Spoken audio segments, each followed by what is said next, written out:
Assalamualaikum warahmatullahi wabarakatuh.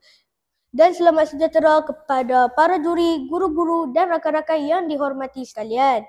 Kami dari kumpulan Isobot Warrior 2. Kami dari Sekolah Kebahasaan Felda Cuping, Perlis. Nama saya Amin Muhammad Syafi bin Muhammad Syahril. Dan nama saya pula Wan Aidan Faris bin Wan Muhammad Rizwan. Guru pembimbing kami ialah Cikgu Nur Wahidah binti Hasim. Komponen yang digunakan dalam robot Isobot ini ialah Microbot version 2, Motion Beat Expansion Board, Li-ion, rechargeable battery ada di dalam, line sensor 5-way,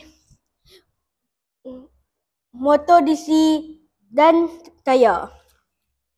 Inspirasi reka bentuk robot ini diambil dari inspirasi jentolak.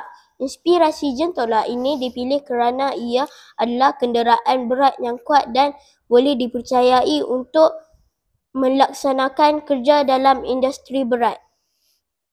Selain itu, jentolak juga mempunyai tayar cengkaman yang sangat baik di atas tanah dan dapat bergerak dengan baik sambil melakukan kerja. Cabaran yang kami hadapi semasa menyiapkan robot ini ialah pada bahagian sensor yang ada kalanya kurang sensitif terhadap garisan hitam. Selain itu, pemilihan inspirasi untuk membina badan robot ini juga agak rumit kerana komponen seperti bateri dan mikrobit terhalang oleh badan robot semasa mengendalikan robot. Bagi mengatasi masalah tersebut, kami membina model badan robot yang membolehkan bateri dan mikrobit dikeluar dan dimasukkan pada bila-bila masa apabila perlu. Apabila switch dihidupkan, Isobot akan bergerak mengikut kod yang telah diprogramkan dalam aplikasi MakeCode. Robot akan bergerak ke setiap titik yang ditetapkan, lalu servo dihidupkan untuk melepaskan bola pingpong ke sasaran. Seterusnya, robot akan berpusing dan kembali pada titik permulaan. Pergerakan ini diulang 3 kali sehingga tugasan di titik A, B dan C selesai. Selepas ini, kita akan teruskan dengan sesi pengujian pergerakan robot.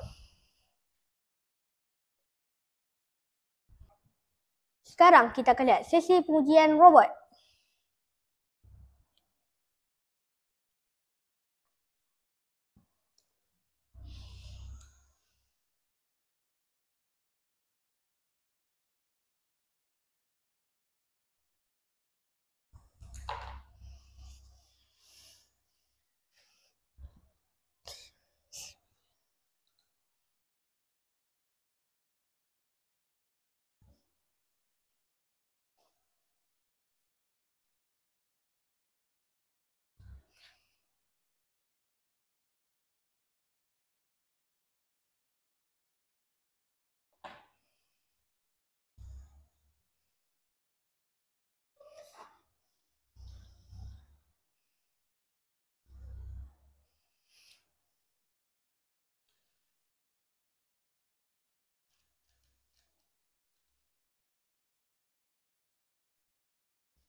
Sekian, terima kasih.